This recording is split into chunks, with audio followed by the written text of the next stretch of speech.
नमस्कार दोस्तों, अध्ययन लोक में आप सभी का बहुत बहुत स्वागत है। आज आपकी ज्योग्राफी की थर्ड क्लास है। इस क्लास में हम लोग प्लैनेट्स के बारे में पढ़ेंगे, ग्रहों के बारे में। और पिछली क्लास में हम लोगों ने क्या पढ़ा था उसको थोड़ा सा देखते हैं और महत्वपूर्ण बिंदुओं को हम लोग अंडरलाइन करते हुए चलते हैं, ताकि जो हमारे पुराने मित्र हैं, फ्रेंड्स हैं, वो इस वीडियो को देखें और अगली वीडियो के लिए तैयार रहें कि हाँ, हमें पीछे की वीडियो देखनी होगी।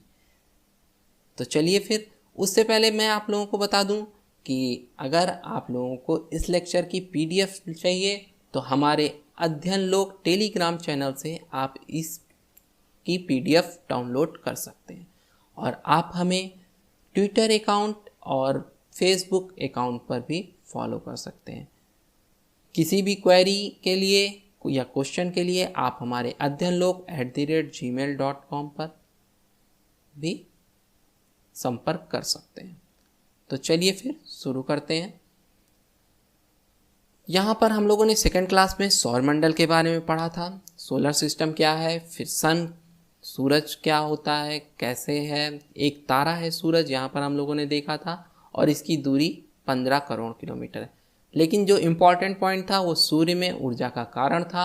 मतलब जो सूर्य में ऊर्जा का क्या कारण है, तो यहाँ पर हम लोगों ने पढ़ा था हाइड्रोजन परमाणुओं का नाभिकीय संलयन द्वारा हीलियम में बदलना। तो हम लोगों ने न्यूक्लियर फ्यूज़न और न्यूक्लियर फिजन, मतलब नाभिकीय संलयन और नाभिकीय विखंडन के बारे में एक अच्छे से जो है इंफॉर्मेशन ली, और वो हम लोगों की सेकेंड क्लास में वो इन्फॉर्मेशन हम लोगों ने पढ़ी थी। फिर उसके बाद आ जाइए अरोरा लाइट। हम लोगों ने अरोरा लाइट के बारे में पढ़ा था कि ये क्या है और इसको जो है उत्तरी ध्रुव और दक्षिणी ध्रुव में क्या कहते हैं। फिर यहाँ पर हम लोगों ने अरोरा लाइट का चित्र देखे थे। फिर आदित्य L1 के बारे में चर्चा की थी कि आदित्य L1 क्या है। तो आदित्य L1 मैं आपको बता दूं कि सूर्य का अध्ययन करने वाला एक मिशन है। ये मिशन सितंबर 2015 में एस्ट्रोसैट के बाद दूसरा अंतरिक्ष आधारित खगोलीय मिशन है। इसरो जो है अगले वर्ष चंद्रयान थर्ड वर्ष 2022 से अंतरिक्ष में मानव मिशन भेजने की उम्मीद करता है। ये जो आदित्य L1 है, इसको किस PSLV से भेजा जाएगा, मतलब पोलर सैटेलाइट लॉन्च व्हीकल से। किस से भेजा जाएगा, तो polar satellite launch vehicle XL, अर्थात ध्रुवीय उपग्रह प्रक्षेपण यान एक्सेल से भेजा जाएगा। फिर हम लोगों ने बात की थी कि ये कहाँ स्थित होगा, तो ये सूर्य एवं पृथ्वी के बीच स्थित L1 लग्रांज बिंदु के निकट स्थापित किया जाएगा। तो आइए फिर अब चर्चा करते हैं हम लोग ग्रह के बारे में। ग्रह या प्लैनेट्स। आप जो नए बच्चे हैं, जो नए स्टूडेंट हैं हमारे, वो अगर इस चैनल को सब्सक्राइब नहीं किए हैं तो प्लीज़ सब्सक्राइब करिए, ताकि आपको जो नए वीडियोस हैं उनका जो नोटिफिकेशन है आपको मिल जाए टाइम से। तो आइए अब चर्चा करते हैं ग्रह के बारे में। हमारे सौरमंडल में 8 ग्रह हैं। ये सभी ग्रह दीर्घवृत्ताकार में फैले हुए हैं और एक निश्चित पथ पर सूर्य का चक्कर लगाते हैं। ये रास्ते दीर्घवृत्ताकार में फैले हैं। इन्हें कक्षा या ऑर्बिट कहते हैं। मतलब ये ऑर्बिट किसे कहते हैं, तो वो जो रास्ते होते हैं जो दीर्घवृत्ताकार में फैले हैं, देखिए बताते हैं हम आपको कि इस तरह करके, जैसे बीच में आप सन को रख लीजिए, ये आपका सन है, और कुछ इस तरह करके सभी ग्रह एक दीर्घवृत्ताकार में जो है सूर्य की परिक्रमा कर रहे हैं। ठीक, तो ये इन्हें जिस उस पर परिक्रमा कर रहे हैं इसे ही कक्षा कहते हैं या ऑर्बिट कहते हैं। ठीक, फिर उसके बाद क्या कह रहा है, फिर कह रहा है कि यह सूर्य से निकले हुए पिंड है, इनका अपना प्रकाश नहीं होता है। मतलब ग्रहों में प्रकाश नहीं होता है, ये प्रकाशहीन होते हैं, यह सूर्य के प्रकाश से ही प्रकाशित होते हैं। सभी ग्रह सूर्य की परिक्रमा पश्चिम से पूर्व करते हैं। ये इम्पॉर्टेंट पॉइंट है, कभी कभार एक क्वेश्चन आता है कि सभी ग्रह सूर्य की परिक्रमा पश्चिम से पूर्व करते हैं, मतलब वेस्ट टू ईस्ट, ठीक, करते हैं। केवल शुक्र और अरुण, यही इम्पॉर्टेंट है कि शुक्र और अरुण कैसे परिक्रमा करते हैं। क्वेश्चन आता है कि शुक्र और अरुण सूर्य की परिक्रमा किस दिशा में करते हैं। तो किस दिशा में करते हैं, तो देखिए मैं बताता हूँ, पूर्व से पश्चिम दिशा में, मतलब पूर्व से पश्चिम दिशा में करते हैं और बाकी ग्रह पश्चिम से पूर्व दिशा की तरफ करते हैं। या फिर आपसे क्वेश्चन इस तरह पूछता है कि कौन से ऐसे ग्रह हैं जो सूर्य की परिक्रमा सभी ग्रहों से विपरीत दिशा में करते हैं, मतलब जो जैसे सभी ग्रह कर रहे हैं उस तरह परिक्रमा ना करके उसके विपरीत दिशा में। तो कौन कौन से ग्रह हो गए, तो ये शुक्र और अरुण हो गया। तो ये सूर्य की परिक्रमा कैसे करते हैं, तो ये सूर्य की परिक्रमा पूर्व से पश्चिम दिशा में करते हैं। आइए यहाँ पर सौरमंडल के ग्रहों का सूर्य से दूरी के बढ़ते क्रम में विवरण। तो सबसे पहले ये रहा आपका मरकरी और ये रहा आपका सन। तो ये सन है और सबसे पास में क्या है, तो सबसे पास में रहा मरकरी। तो क्या है, मरकरी है। फिर उसके बाद मरकरी को क्या कहा, बुध। मरकरी को बुध कहते हैं। फिर उसके बाद क्या है, सेकंड नंबर पर, ये हो गया फर्स्ट नंबर। तो फर्स्ट नंबर पे क्या हुआ, बुध हुआ। फिर वीनस, वीनस को क्या कहते हैं, शुक्र, ठीक, ये हो गया सेकंड नंबर पर। फिर उसके बाद आता है आपका अर्थ, जिसे पृथ्वी है, ये कितने नंबर पे है, तो थर्ड नंबर पर, मतलब सूर्य से दूरी के क्रम में थर्ड नंबर अर्थ का आता है आपकी पृथ्वी का। फिर फोर्थ नंबर पे आपका आता है मार्स, मार्स मतलब मंगल, ठीक। फिर फिफ्थ नंबर पर आता है जुपिटर, जुपिटर क्या है, बृहस्पति। फिर उसके बाद आइए चलते हैं सिक्स नंबर पर। तो सिक्स नंबर पर आता है सैटर्न, जिसे शनि कहते हैं। फिर यूरेनस आता है सेवन नंबर पर, जिसे अरुण कहते हैं आप। और फिर उसके बाद लास्ट में आता है आपका एट्थ नंबर पर नेपच्यून, जिसे आप वरुण कहते हैं, ठीक। तो क्या क्रम है, सबसे पहले सूर्य के सबसे नजदीक बुध है आपका, फिर शुक्र है, फिर पृथ्वी है, फिर मंगल है, फिर बृहस्पति है, फिर शनि है, फिर अरुण है, वरुण है। इसको एक लाइन से आपसे पूछता है, तो इस वीडियो को आप पॉज करके बाकायदा इसको आप लिखिएगा, फिर उसको एक ढंग से सेटल कर दीजिएगा, व्यवस्थित क्रम में इसको लगाइए। बुध, शुक्र, फिर उसके बाद आपका आता है पृथ्वी, फिर मंगल, फिर आ गया आपका बृहस्पति, फिर शनि, फिर अरुण, फिर वरुण। सबसे लास्ट ग्रह आपका वरुण है और सबसे पहला ग्रह बुध है। और कह देगा सूर्य से सबसे दूर कौन सा ग्रह है, तो वरुण है।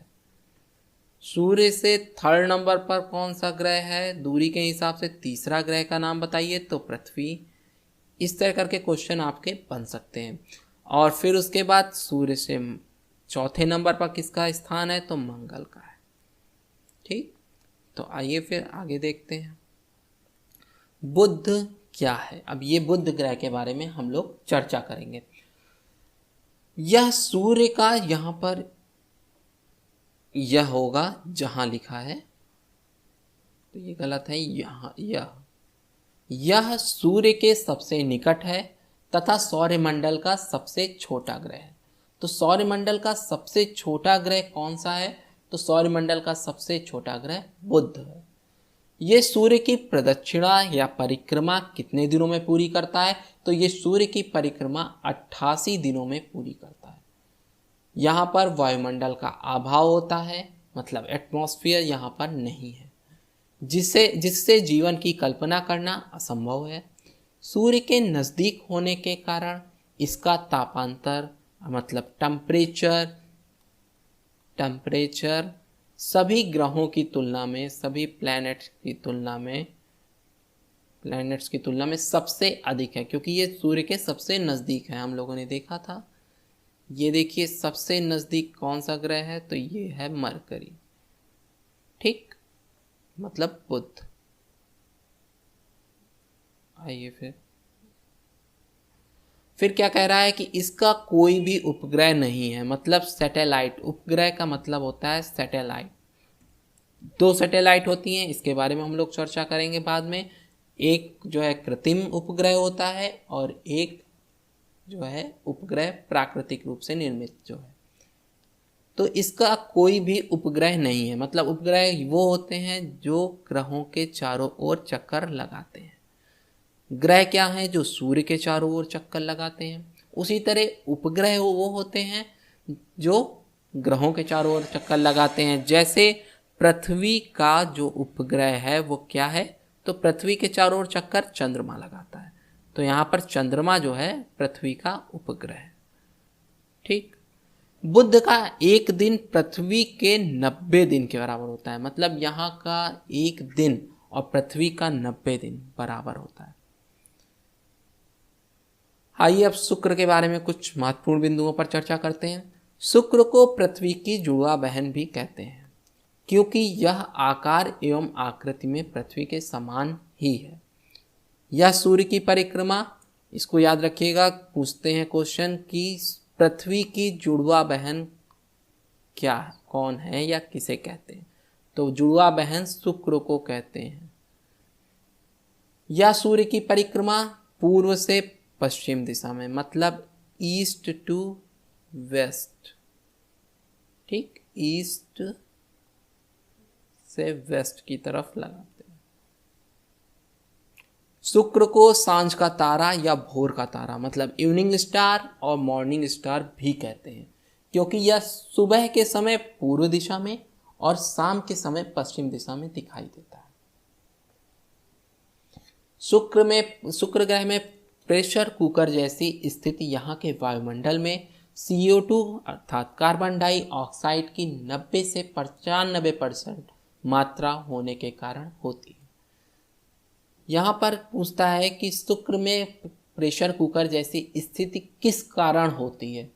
तो किस कारण होती है? तो यहाँ पर CO2 कार्बन डाइऑक्साइड की 90 से 95% मात्रा होने के कारण होती है। बुध के समान इसका कोई भी उपग्रह नहीं है, मतलब बुध का और शुक्र का, बुध एंड शुक्र का कोई भी उपग्रह नहीं है, कोई भी उपग्रह नहीं है, ठीक। फिर आगे चलते हैं। पृथ्वी के बारे में चर्चा करते हैं, क्योंकि जहाँ पर हम लोग रह रहे हैं उसके बारे में जानने की हम लोगों की कुछ ज़्यादा ही उत्सुकता होती है, और आज भी कई सारे वैज्ञानिक पृथ्वी के बारे में जान रहे हैं। हम लोग अभी भी पूरी तरीके से अपनी पृथ्वी के बारे में ही नहीं जान पाए हैं। तो सूर्य से दूरी के क्रम में पृथ्वी का तीसरा स्थान है, हम लोगों ने देखा था। फिर उसके बाद यह आकार में 5th मतलब 5वां सबसे बड़ा ग्रह है। तो आकार में कैसा ग्रह है? तो आकार में ये 5वें नंबर पर आता है। ऐसे ये जो है तीसरे नंबर पर है, मतलब पृथ्वी का तीसरा स्थान सूर्य से दूरी के क्रम में है। और जहां आकार की बात करें तो आकार में ये 5वें नंबर पर है। यह अपने अक्ष पर 23.5 डिग्री मतलब 23.5 डिग्री झुकी हुई है। अक्ष पर, एक्सिस पर हल्का सा ऐसे है, तो 23 एंड हाफ, 23.5 डिग्री झुकी हुई है। सूर्य की परिक्रमा 365 दिनों में पूरी करती है। कौन? पृथ्वी। तो पृथ्वी सूर्य की परिक्रमा कितने दिनों में पूरी करती है? तो 365 डेज। या ध्रुवों के पास थोड़ी चपटी है। ध्रुव हमारे कौन से हैं? तो ये जैसे ये हमारी पृथ्वी हो गई, तो यहाँ पर ध्रुवों की बात करें तो ये ध्रुव उत्तरी ध्रुव और ये दक्षिणी ध्रुव है।